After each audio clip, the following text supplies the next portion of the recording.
那既然都到了冥河边上，我们不妨就聊聊蛱蝶吧。Yeah, it's funny because the current Star Rail riders are the old Honkai 3rd riders.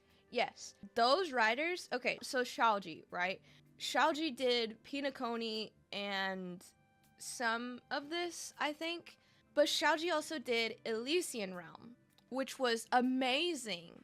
But I feel like he got a little too big for his britches, and now he's like a student trying to hit max word count on an essay that they don't want to do, is the vibes that I'm getting from the Star Rail story. The lore and the bones of the story are there, but it's like they're like, how do we make this more longer?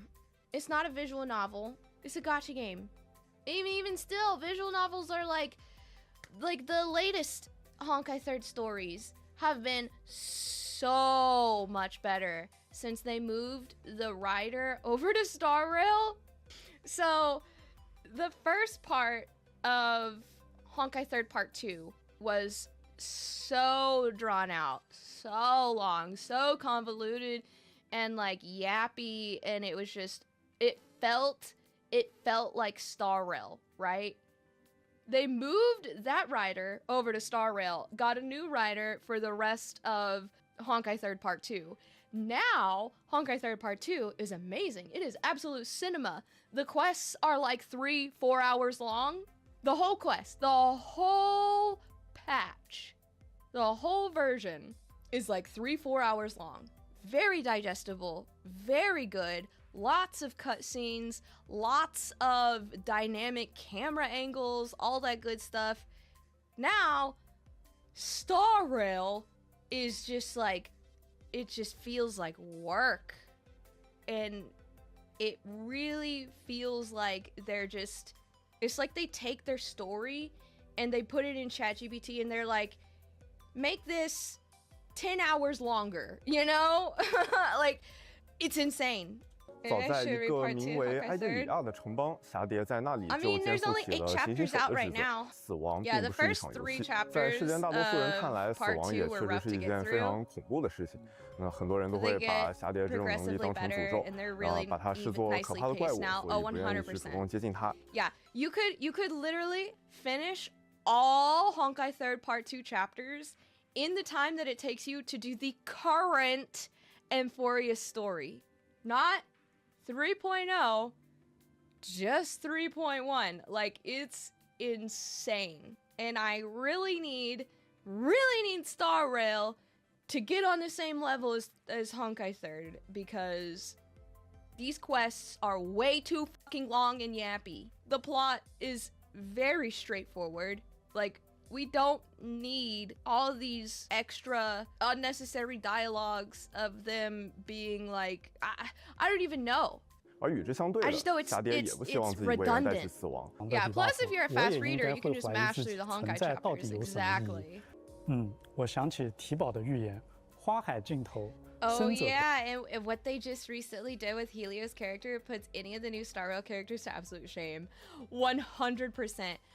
Like, Star Rail will never, ever have that, ever. People can't even fucking handle Jade. I don't think they can handle a character like actually dying, you know, and another character enduring that. Are people still bitching about Jade? I mean, they will always bitch about Jade. They will always bitch about Ranmei and shit like that, but Helia having to experience that, and then what happens to Helia, I don't think we're ever gonna get that in Star Rail. So, what is this passive that everyone is freaking out about? 是的，除了上面说的，蛱蝶还有一个比较特殊的能力，它可以为队友们抵挡一次致命攻击。在战斗中，如果我方角色受到致命攻击，这些角色暂时不会死亡，在此期间，这些角色只要受到治疗或被套上护盾，就能够真正的破茧重生了。而且，即使蛱蝶不在队伍里，这个能力也照样能发动。不在队伍中也能生效吗？毕竟蛱蝶与死亡权柄息息相关，在战斗中，它也想让死亡的脚步稍作停留。Okay, so Just getting Castorice on your account, not the team, but on the account, makes them death proof as long as they're healed or shielded. So is there restrictions? Just once per character per battle. So is it once per battle? Like you can only, like that can only happen to one character, or can it happen to all 4 characters once per battle? All 4 once per battle. The bit about her not even needing to be on the team for it to happen is such a bad precedent. So it's almost a necessity for all in-game content now because of this stupid 1 HP hit boss. I mean, I'm not pulling for Castorice because I need a Noxa. I mean, that's a plus, but I don't think it makes the game unplayable. Like, I think if you don't have Castorice, like, you could still do it. It's not impossible. But why does everyone is acting like if you don't have Castorice, the game, it's unplayable. Like you won't be able to play the game. The problem people have is if they give global buffs now, what will they give next as a global buff? And she's not even all that special a character. Them doing this is like saying she's the equivalent of Acheron for this patch cycle. That's not the case. It also gives a green light for other gacha companies to do the same if it sells well. I haven't even seen anyone say that it's unplayable. It's what they could do to characters in the future that might make a character required. That's what I'm saying. Like, all of this is assumptions. Yeah, basically people are freaking out at things that's not even happened yet. That's why I'm so confused. Because in my head, I'm like, oh shit, you can't play the game without Castorice. That's fucked up. That's not even the case. It's just the fact that people are like, well, if Star Rail does that for Castorice, that means the next character that they give a global buff to is gonna be a lot worse, and it's just they're just gonna do this and blah blah blah, and then other gacha games are gonna do this and blah blah blah. Like, we don't even know. Like, it'll be a literal gacha space warping thing because of gacha companies look at Hoyo as the blueprint. I mean, I don't know. The only thing really I can say is I guess we'll see.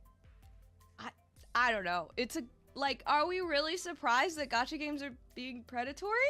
I understand the fear. Yeah, I understand the fear. Like, I understand where people are coming from, but like, it hasn't happened yet. Like, the other stuff, the potential from this is basically what I'm saying. It has not happened yet.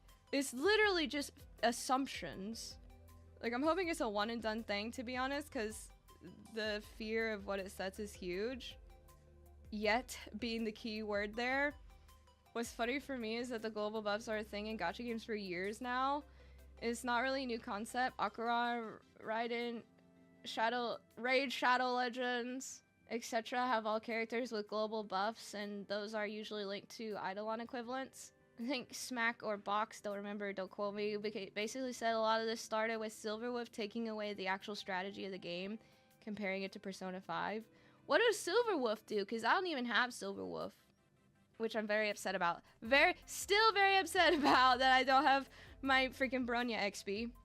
But I don't know. It's Honkai Impact has a similar system with divine key weapons, and that didn't break the game. Yeah, Silverwolf imprints a weakness that an enemy doesn't have. Yeah. She basically removed the weakness-based strategy. But how is that any different than using the characters with the same weakness? How is that any different than using a character with the same weakness? She's just making it easy. I don't know. I think all of this... I don't know. I don't even know what to call it. Like, are we really surprised that a gacha game is being a gacha game?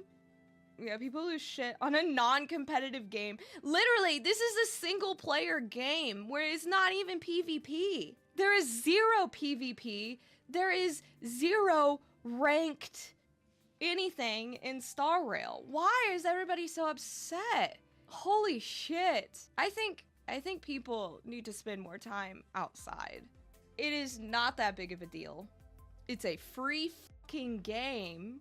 A predatory gacha game. Are we really surprised that a gacha game one of the biggest gacha games in the space of the gacha developers is being predatory? Oh, shocker. Oh, I'm so surprised. Listen, me personally, I play for the story. I don't care about the meta.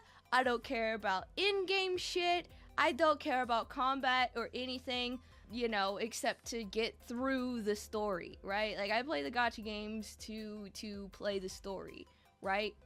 To know the lore.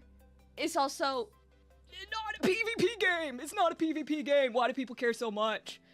If you're, I don't know. This is just my take, my opinion. Spending money on a free game to get a higher score on in-game that is not PvP or ranked at all is retarded. You're only pulling for the meta. People only care for the meta, and they only care for optimization, min-maxing, all that shit, because they just want to flex on the internet for how many numbers that their character does. I feel like people put way too much value in the in-game content of gacha games, when really, that's the most predatory part of gacha games, is the meta part. When really, we should just be focusing on the fucking story. Just validated my Honkai third spending. When you put it that way, maybe it's because the HSR PvP tournaments that are held will put certain CCs at a disadvantage, like Poke. See, I didn't even know that there was Star Rail PvP tournaments. I didn't even know that that even existed. The meta wouldn't exist without CCs having to show off their big numbers. Exactly. And I feel like that's why people care so much about Castorice's Global Passive, is because they put so much weight in the meta, even though it does not matter. It does not matter at all. There's no rank. There's no PvP. You're literally playing against a computer. So why does it matter if you have bigger numbers? Like, I just can't wrap my head around it. I don't know. Maybe I have other things in my life that I need to put my worry in, and it's not a global passive of a gacha game. Also, this is Hoyoverse, one of the biggest gacha companies in the space. I just don't understand how people are just like, they're so serious about it. I find it funny how serious people are taking it, and no offense to Techie, but he's the worst when in reality he only plays like only one gacha game now. Like, honestly, I think it's just for attention. It's just because there's nothing big happening right now, and so this is what everyone is latching on to. Compared to some other gacha games, I know Hoyoverse games are pretty tame. Actually, you need literally hundreds of the same character to increase Eidolon equivalents in some other games. Yeah, like, it's not even the most predatory, but it's the biggest one. One of the biggest ones, so that's why it's got a lot of eyes on it. They're adding the lore streamer difficulty just for you. Exactly! They're making it easier! Some other CC also made a comment, any updates made to Divergent Universe or the easier in-game content that people like doing will be harder without Castorice. Yeah, that's the point. Like, why would anyone pull for another character's Eidolons? You're gonna get more stars if you have a S or a E6 rather than an E0. Like, yeah, like, I don't know. I feel like people put way too much weight in the in-game content when it's not even ranked or PvP. I don't know. I don't think Castorice's Global Passive is going to change the game much at all. And I mean, I can't really speak on the future because it hasn't happened yet. It's not that big of a deal. I don't care. I don't give a fuck.